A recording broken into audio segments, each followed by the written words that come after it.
everyone, and welcome to another episode of 1923 Main Street.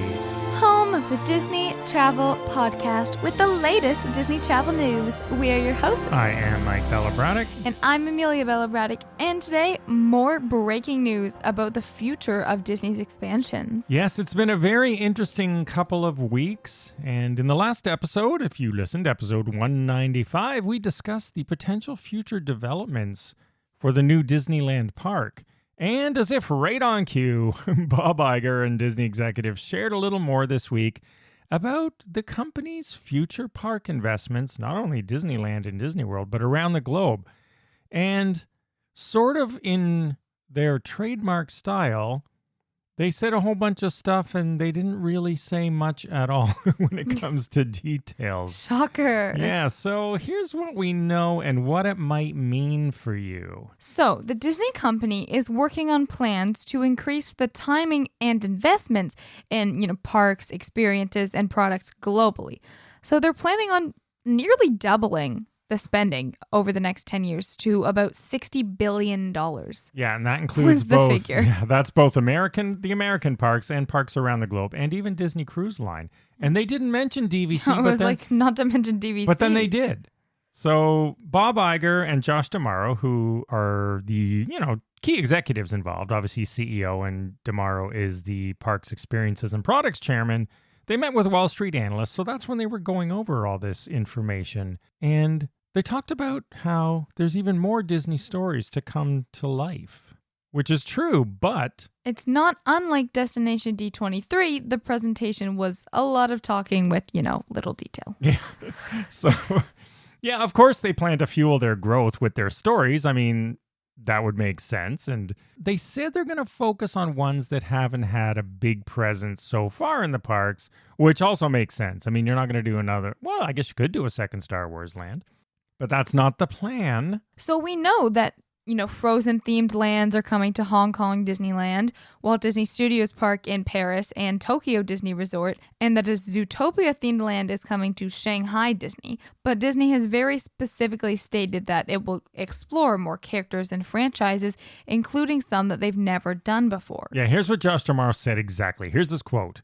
"We have a wealth of untapped stories to bring to life across our business. Frozen, one of the most successful and popular animated franchises of all time, could have a presence at the Disneyland Resort. Wakanda has yet to be brought to life. The world of Coco is just waiting to be explored. There's a lot of storytelling opportunity." Yeah. So everybody jumped on the bandwagon and said, hey, we're getting Frozen at Disneyland. Well, that's interesting because they had previously hinted at Coco last year at D23, and now there's some more hinting. So it sounds like that is in the works because originally it was supposed to be, behind Big Thunder, but now maybe we'll see it elsewhere. Yeah, as we noted last week, I think Coco disappeared altogether, remember? They had originally, this is where it gets sort of silly. So Destination D23 2022, they said Coco, Villains, and Encanto were going to be behind Big Thunder Mountain. This year, they talked about behind Big Thunder Mountain, but mentioned nothing specifically. Then they mentioned Encanto at Animal Kingdom and not Coco at all, or Villains for that matter. Now we have potentially Coco, Frozen, Zootopia, Disneyland. So it's getting very, very confusing.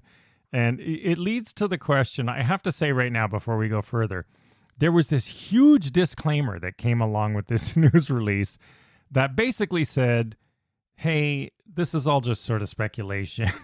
Yeah, they got to cover their bases legally. So we might do none of this, that sort of thing. We're spending $60 billion around the world, but we don't really know what it's going to be yet. So maybe we're just giving all our staff raises. Who knows? So it's kind of funny. I mean, really, who knows what's coming to at least we know a park is being built at Disneyland, I guess.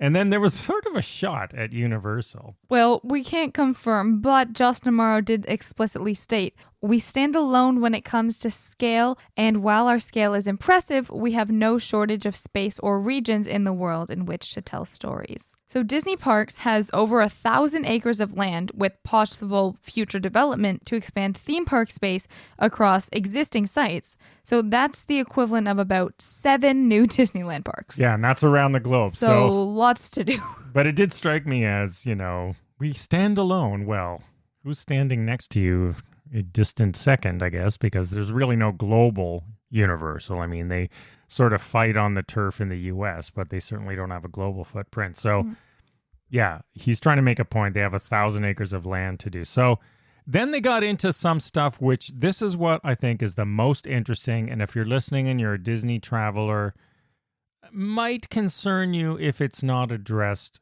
properly. I think it's interesting that the type of things that they're building are probably playing into this. Because think about it, if you've never gone to Disney and now your favorite movie has this land, now you want to go. Here's what they said. Their stats show that for every park visitor today, so that's you listeners and us, presumably, there are 10 other Disney consumers who've never been to a Disney park at all.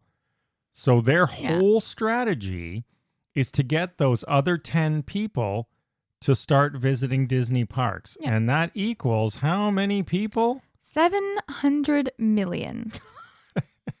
Now, that's great. 700 million Around more. a tenth of the entire global population, so, just for perspective. Even if they get half of that, that's a lot of people coming into Disney parks that you may feel are getting crowded now. Not to mention hotel space and so on and so forth. So that's about 100 million people per, Disney area, like World, Land, Shanghai, whatever. That's about 100 million people per little hub, just to put that in perspective. Extra. Yeah.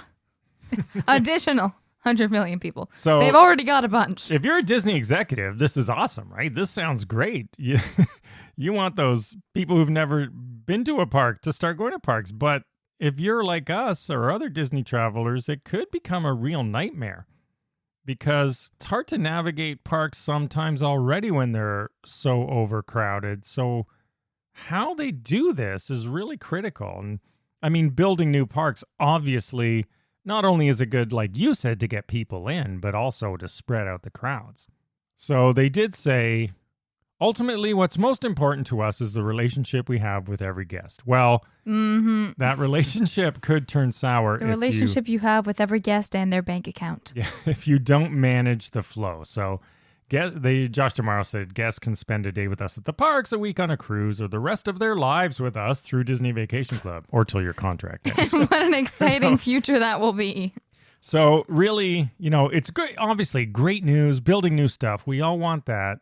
But they keep talking about building new stuff, but we have to ensure it's just like when they put in new resorts, like we're talking about around, we'll get to that in a second, but new hotel rooms, more people, but no more room in the parks. So you've got to balance. Yeah, they're in desperate need of major new park space. So what Disney needs to consider is that every guest includes existing loyal Disney travelers. So having enough hotel space is critical to make this vision work, because they didn't exactly mention hotels, but they did talk about DVC, which is Disney Vacation Club. So the DVC expansion strategy that they've mentioned is currently to have 1,000 new keys, they've called it. So, I like this. I haven't heard this before. So they call it keys, like which are rooms. So we're adding more keys. These are just DVC rooms. Yeah, we're adding more keys, like the keys to the kingdom and stuff. So I sort of like how they call them keys. Coming fairly soon, by the end of 2024, so 1,000 they've said. new DVC rooms. Yeah, sounds like a lot more Holiday Inns are going to be going up. But that's a lot of new DVC members, because 340 DVC rooms came online with the opening of the DVC Disneyland Hotel in September, and now there will be approximately 360 for Wilderness Cabins opening next year, plus 270 new Polynesian villas, lucky us, in 2024. So it seems that every guest becoming a DVC member is kind of their key strategy. Yeah, they have a definite strategy. They didn't talk about any hotels really at all. All Well, they I don't talked think about, they like hotel guests. and if you didn't know, apparently when the cabins are coming online, I think we knew 2024, but the Holiday Inn, the Polynesian villas, all that stuff is supposed to open next year, which is good to get construction done and over with, I guess, as much as I don't love the sort of way it stands out. But anyway, that's 1,000 new DVC rooms basically in a year.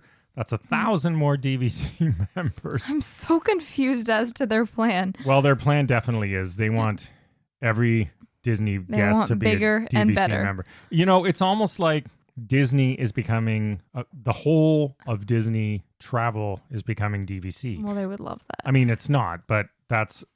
It's I just... felt that was the vision when I was reading all this stuff. I mean, I know they're saying 700 million and 1,000 is obviously not a number of that size, but it's just interesting. Do they expect people to go from, just consuming the movies at home, dressing up as a princess for Halloween, whatever, being a casual fan in suburban Iowa, to now being a DVC member?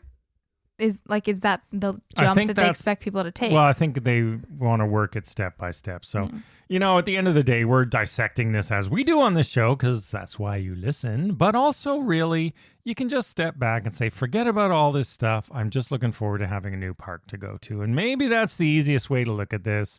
We're going to get some new stuff at Disney World. We're going to get some new stuff at Disneyland even sooner.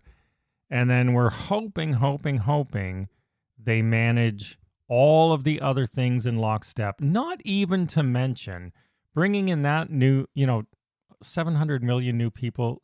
Look at how complicated it is to book Disney vacations. So they've really got to streamline their tech and booking of lightning lanes and all this sort of stuff. They've got to figure that out. Because a lot of the current 1 in 10 are sort of experienced.